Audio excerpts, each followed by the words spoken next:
दीपक का भी कुछ रोल होना चाहिए। मैं चाहता हूं जब तक सरदार प्रताप फौजदार हमारे बीच आए, उनसे पहले मैं भी दो बातें आपसे कर लूं, अगर आपकी अनुमति हो। नहीं, माइक होने से कुछ नहीं होता। जो कर्नल साहब ने, डॉक्टर साहब ने जो जादू किया है दोस्तों, ऐसी कविताएं अगर हिंदी के मंच पर स्थापित होती हैं तो ये आपका भी बहुत बड़ा योगदान है कि आप रात भर बैठ कर सुनते हैं। अच्छी कविताएं सुनाना मुश्किल होता है, सुनना भी बड़ा मुश्किल होता है। आपने अपना दायित्व निभाया दोस्तों, मैं प्रणाम करना चाहता हूं और एक दो बातें आपसे करना चाहता हूं। बच्चे पे मैं फिर कह दूं कोई कंट्रोल तो हम कर नहीं सकते, बच्चे तो बच्चे हैं। इन्होंने बहुत सारी बातें की, नैनो की बात की, देखिए फिल्मों की बात की, इन्होंने गीतकारों की बात की। मैं एक बात कह दूं आपसे, हमारे बहुत बड़े कवि बाल स्वरूप राही, उन्होंने कहा कि खेतों का हरापन मैं कहां देख रहा हूं। बात यह कि आप किसी भी के भी रूप का वर्णन जब करते हैं, ये शरदोत्सव की रात है, थोड़ी श्रृंगार की बात करते हैं, रस की बात करते हैं, किसी के भी रूप का जब आप वर्णन करते हैं, सौंदर्य का, तो शुरुआत कहां से करते हैं? आंखों से, है ना। तो कहते हैं ना कि रूप की चर्चा तो होनी चाहिए सबसे पहले। तो बाल स्वरूप राही ने कहा कि खेतों का हरापन मैं कहां देख रहा हूं, मैं रेल के इंजन का धुआं देख रहा हूं, सब आपकी आंखों से जहां देख रहे हैं, मैं आपकी आंखों में जहां देख रहा हूं। आंखों पे कितना लिखा लोगों ने, वो नैनो पे कितने गाने बने, नैनो में सपना, सपनों में सजना है, तेरे नैनो में के मैं दीप जलाऊंगा। और हमारे गुजराती गीतकारों ने तो कमाल कर दिया। वो गाना लिखा बहुत बड़े कवि ने, नयन ने बंद राखी ने में जारे तमने जोया छे, तमे छो एना करता पण वधारे तमने जोया छे। इतना लिखा नैनो पे, इतना लिखा नैनो पे कि टाटा ने नैनो का प्रोजेक्ट ही लगा दिया।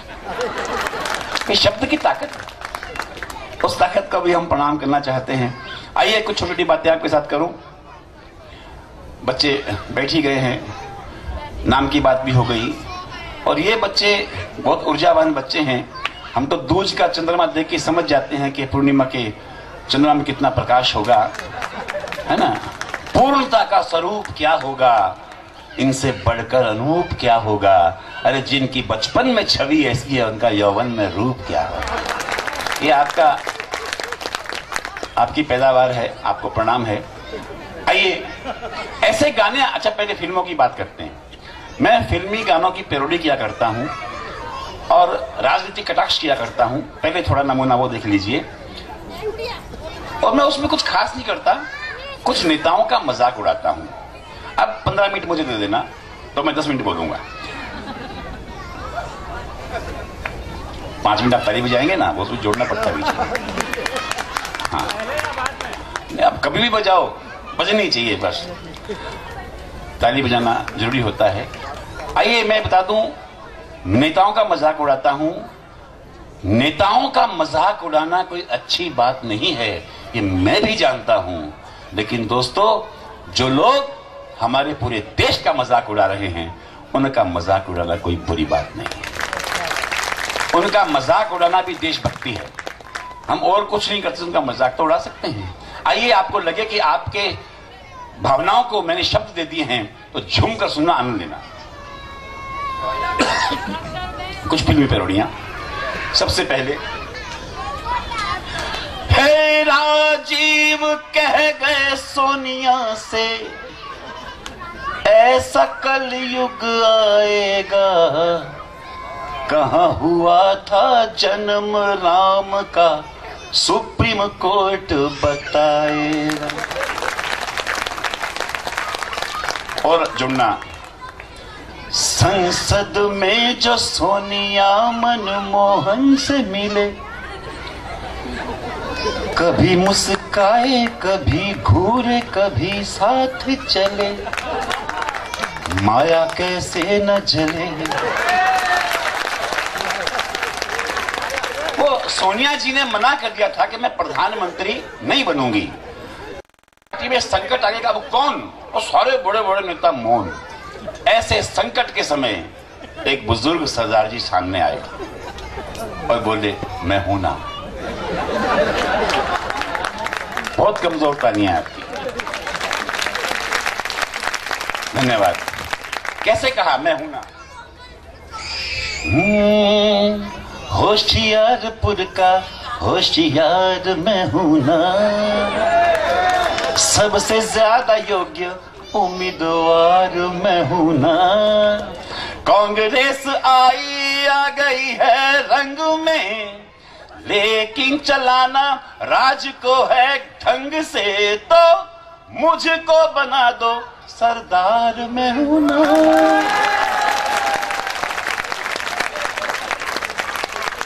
और दो पंक्तियां। चप्पा चप्पा चर्चा चले, चप्पा चप्पा चर्चा चले, अरे घोटालों के काले धन से नेताओं का खर्चा चले। चप्पा चप्पा चर्चा चले, घोटालों के काले धन से नेताओं का खर्चा चले। चप्पा चप्पा चर्चा चले, सुषमा स्वराज वसुंधरा उमा भारती मिल के उतारे तीनों मोदी जी की आरती। सुषमा स्वराज वसुंधरा उमा भारती मिल के उतारे तीनों मोदी जी की आरती। अडवाणी की जान जले, चप्पा चप्पा चर्चा चले। क्या बात है, बहुत धन्य कर दिया आप लोगों ने मित्रों ये संगत देके। और दो पंक्तियां सुनिए। हम नेताओं में ईमानदारी ढूंढते हैं दोस्तों, गलत बात है। जो चीज जहां है नहीं, ढूंढना समय खराब करना है। क्योंकि चार पंक्तियां सौंपता हूं। जैसे चाइना किसी का मित्र हो नहीं सकता, चाइना किसी का मित्र हो नहीं सकता, धतूरे में कभी इत्र हो नहीं सकता, जूता किसी भी कंपनी का हो पवित्र भारत के नेताओं का कोई चरित्र। इसलिए दो पंक्तियां। नेता कब दूर गबन से, जनता कब दूर रुदन से, सब जनगण बोले मन से, क्या हो गई भूल अपन से के संसद तो देश का संकट है, चोरों का जमघट है। एक नाम ले रहा हूं, आप जानते होंगे, उमा भारती बहुत फेमस है। उमा भारती, दिव्या भारती, विविध भारती, उमा भारती। बड़े सम्मान के साथ दो पंक्तियां। आई मुसीबत तो अब सोचती हूं मैं, क्यों रह सकी ना कुर्सी बिन। सच ही तो कहती थी सुषमा फंसेगी तू एक दिन। आई मुसीबत तो अब सोचती हूँ मैं, क्यों रह सकी ना कुर्सी बिन। सच ही तो कहती थी सुषमा फंसेगी तू एक दिन। भोपाल से गिरी पहुंची अयोध्या, ऐसे फूटे करम रोए मेरा जिया। हाय रे भगवे के पीछे चली भाजपा के नीचे। हाय रे उमा उमा रे उमा उमा रे उमा उमा रे उमा। चांटा लगा तो लगा, अपन कुछ कर नहीं सकते हैं। बहुत सी बातें, लेकिन दो पंक्तियां याद आती हैं। एक हमारे और ऐसे नेता हैं जिनका नाम लिए बिना मेरा काम पूरा नहीं होता। लोग आरोप लगाते हैं राणा साहब कि उनके बहुत सारे बच्चे हैं। अभी हैं तो हैं, अपना कोई योगदान तो है नहीं। एक आदमी अपनी पूरी निष्ठा के साथ, सामर्थ्य के साथ मेहनत कर रहा है। इंसान मेहनत करता है तो भगवान फल भी देता है, ये कोई बहुत बड़ी बात नहीं है। सरकार खुद कहती है उत्पादन बढ़ाओ। लालू प्रसाद यादव कितने बाल गोपाल उनके घर में आप जानते हैं। लालू यादव गाना गाते हैं और राबड़ी देवी गाने में जवाब देती तो हास्य पैदा होता है। सुनना, लालू। रोई रोई बीवी मेरी रोई, रोई रोई बीवी मेरी रोई। मैं लालू दीवाना, शैतान का नाना, है काम बस मेरा आबादी बढ़ाना। मुझको मेरे इस काम से रोक नहीं कोई। अपने को तो टाइम ही नहीं, मतलब ही नहीं है। लेकिन मित्रों, मैं यहाँ नलवा ऑफिसर्स क्लब में खड़ा होकर एक बात कहना चाहता हूँ, जिसे तकलीफ होती है वो विरोध जरूर करता है। तो विरोध कौन करेगा? रुक रुक रुक रुक रुक रुक, अरे लालू रुक, रुक रुक रुक, अरे लालू रुक, मत दे पत्नी को इतना दुख, क्यों दुख पाऊं मैं तेरे लिए, मैंने तुझसे फेरे लिए, कुनबा अपना वल्ला वल्ला, बच्चे अपने 10 10 10, बस बस बस बस बस बस बस बस बस बस बस बस हुआ, अरे अब तो बस करके पूरा सर्कस हुआ। ऐसे ऐसे लोग मिले हैं दोस्तों, हम लोग झेल रहे हैं उनको। 2 पंक्तियां और। हालांकि 12 बज चुके हैं, समय तो सरदार जी का है और बोल मैं रहा हूं, सरदार जी मुझे घूर रहे, कितना भी घूर लो अभी तो मैं हूं। 2 पंक्तियां और आपकी चेतना के लिए, आपके आनंद के लिए। महंगाइयां जब मारती हैं जोर जोर से,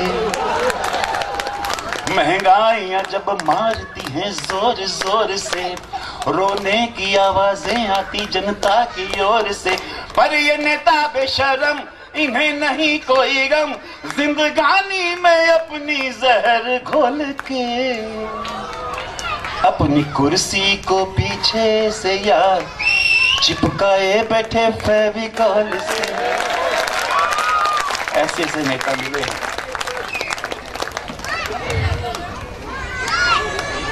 शब्द सही इस्तेमाल किया है। लेकिन मित्रों, ये तो हो गई, कोई बात नहीं, ज्यादा नेताओं का नाम लेने से पाप लगता है, मैं ज्यादा पाप ज्यादा नहीं करूंगा। लेकिन इस पाप का प्रायश्चित करने के लिए, जो मैंने इन भ्रष्ट नेताओं के नाम लिए, इस पाप का प्रायश्चित करने के लिए मैं एक छंद सुनाना चाहता हूं, आपको सौंपता हूं। ये कविता का मंच है, इसलिए शब्द उत्सव की रात है जिंदल के इस प्लांट में। मित्रों, दामिनी हत्याकांड, दामिनी की हत्या हुई, जघन्य हत्या हुई, दुराचार हुआ। बहुत लोग कहते हैं देश में कि दामिनी के हत्यारों को फांसी होना चाहिए, लेकिन मित्रों मैं कहता हूं कि दामिनी के हत्यारों को फांसी नहीं होना चाहिए। मैं अपनी बात रखता हूं, कहीं आपको ऐसा लगे कि मैं ठीक कह रहा हूं तो मेरा समर्थन करना। 4 पंक्तियां, दामिनी के हत्यारों को फांसी नहीं होना चाहिए। इन बच्चों के मुंह में कुछ दे दो ताकि चुप हो जाए। जी सर, हाँ जी, दामिनी सर जी, दामिनी के हत्यारों को फांसी नहीं होना चाहिए कह रहा हूं। फांसी वाले फंदे सिर्फ मानवों को शोभते हैं, दानवों को देकर हराम मत कीजिए। फांसी वाले फंदे सिर्फ मानवों को शोभते हैं, दानवों को देकर हराम मत कीजिए। रो पड़ेंगी रूहें राजगुरु व भगत सिंह की, सुखदेव शिष के वो काम मत कीजिए। दामिनी के हत्यारों को मारो जूतियों से आप, दामिनी के हत्यारों को मारो जूतियों से आप, जब तक ना मरे आराम मत कीजिए। और जूतियों से ना मरे तो मारो पत्थरों से, किंतु फांसी वाला फंदा बदनाम मत कीजिए। जिस फांसी के फंदे के साथ हमारी श्रद्धा जुड़ी हुई है दोस्तों, देश के आजादी के वो जुड़े हुए लोग, महापुरुष भगत सिंह जैसे लोग, मित्रों वहां उन दानवों पर चढ़ाया जाए। ये एक कविता की भाषा की बात हुई। सरदार जी ऐसे ही बैठे हैं, मालूम है। ऐसे गाने दोस्तों आप बहुत सुनते हैं। मैं छोटी छोटी 2 कविताएं सुनाता हूं इनकी अगवानी में, क्योंकि इन्होंने इतना ज्यादा ओज कर दिया है कि थोड़ा सा मुझे ठंडक करनी पड़ेगी। तो मैं एक ऐसे गीत तो आपने बहुत सुने होंगे दोस्तों, तू 16 बरस की, मैं 17 बरस का, मिलना जाए नैना वगैरह वगैरह। मेरा मानना है कि आदमी हमेशा 17 का तो रहता नहीं है राणा साहब, 17 12 70 का भी तो होता है। तो 70 का जब हो जाता है तभी तो शरद उत्सव मनाता है कि नहीं मनाता है? गीत तो गाता होगा ना। अब कल्पना करना, गीत सौंपता हूं। शादी को 50 साल हो चुके, हरियाणा का आदमी, हरियाणा में आदमी कोई बुढ़ा नहीं होता। शादी को 50 साल हो गए, 70 साल का हीरो और 65 साल की हीरोइन। 65 साल की हीरोइन 70 साल के हीरो से कहे 50वीं सुहाग रात को कि डार्लिंग आज भी तुम्हें देखकर कुछ कुछ होता है। तो वो 70 साल का आदमी जवाब क्या देगा, वो जवाब मैं गीत के माध्यम से दे रहा हूं, आनंद लेना। आपकी हंसी के लिए आनंद लेना। आस पास हूं मैं 70 के, तू है 65 साल की। आस पास हूं मैं 70 के, आस पास हूं मैं 70 के, तू है 65 साल की। अब हाथी घोड़ा पाल की, जय कन्हैया लाल।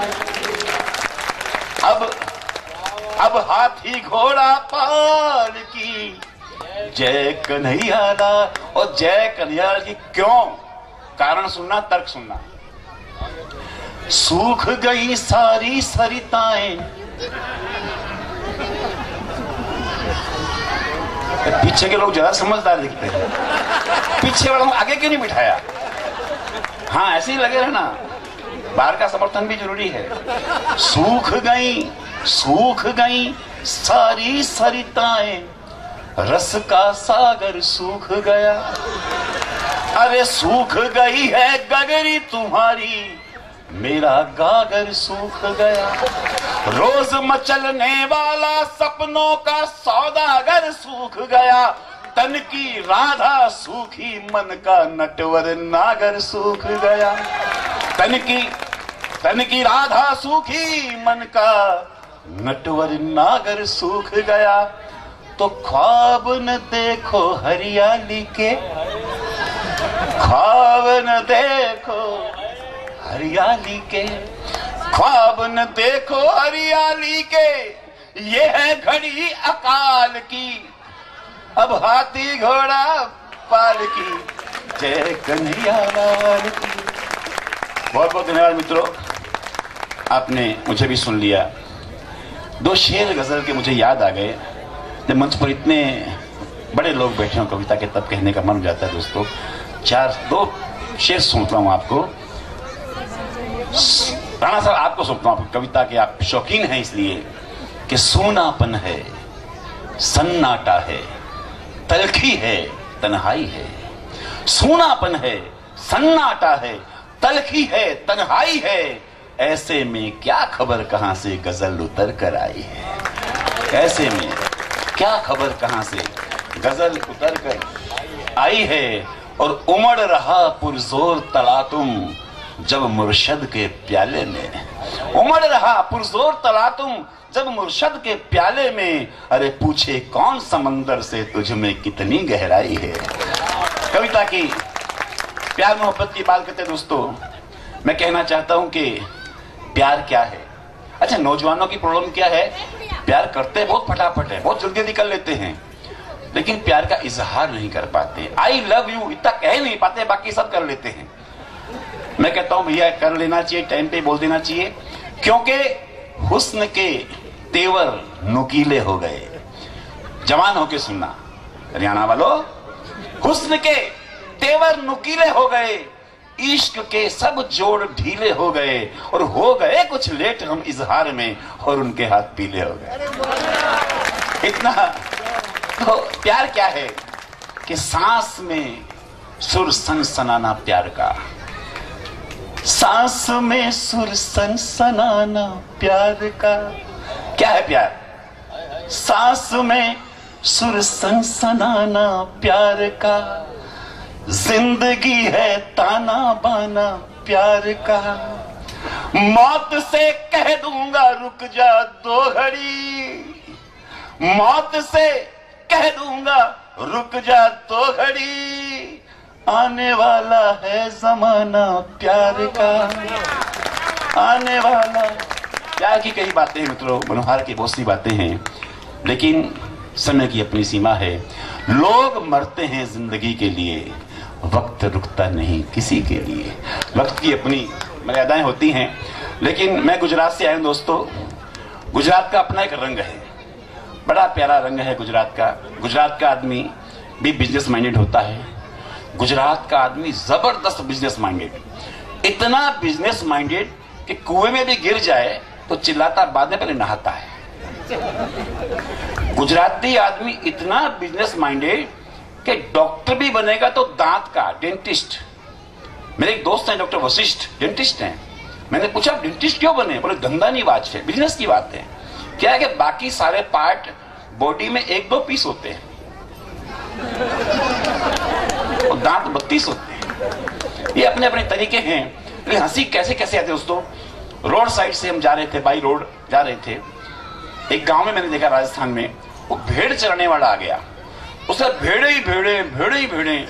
मैंने कहा भी इसको अगर डांट के बोलेंगे भेड़ हटा तो ये नहीं हटाएगा, प्यार से पटाते हैं। मैं उसके पास उतर गया, भेड़ से मैंने कहा ये भेड़? बोले हाँ जी भेड़ है। मैं है तो दिख रही है, कितने की है? बोले कौन सी? काली के सफेद। मैंने कोई शादी नहीं करनी इसके साथ में, टाइम पास पूछ रहा हूं। मैंने नहीं बताओ काली के सफेद। मैंने कहा काली। बोले काली भेड़ है 50,000 की। वो भी 50,000 की? वाह। मैं भेड़ दूध कितना देती है? बोले कौन सी? काली के सफेद। मैंने कहा काली। बोले काली देती जी रोज 3 पाव के आसपास दे देती है, सफेद वो भी उतना ही देती है। अच्छा, मैं भेड़ ऊन कितना देती है, वूल कितना देती साल भर में? बोले कौन सी? काली के सफेद। मैंने कहा सफेद। पर सफेद देती है साल भर में 3 किलो दे देती है, काली वो भी 3 किलो। मैं क्या बेवकूफ बनाता है यार। कीमत बराबर है, दूध बराबर दे रही है, ऊन बराबर दे रही है, तो काली सफेद काली क्या करता है? बोला भाई साहब गुस्सा मत करो, जो काली भेड़ है ना, काली भेड़ मेरे पिताजी की है। अच्छा अच्छा, सफेद वो भी उनकी है। अरे तो मैंने कहा फर्क क्या है दोनों में? बोले फर्क दिखाई नहीं देता, वो काली है वो सफेद है। हंसी कहीं भी आ सकती है दोस्तों। और आइए हंसी के इस वातावरण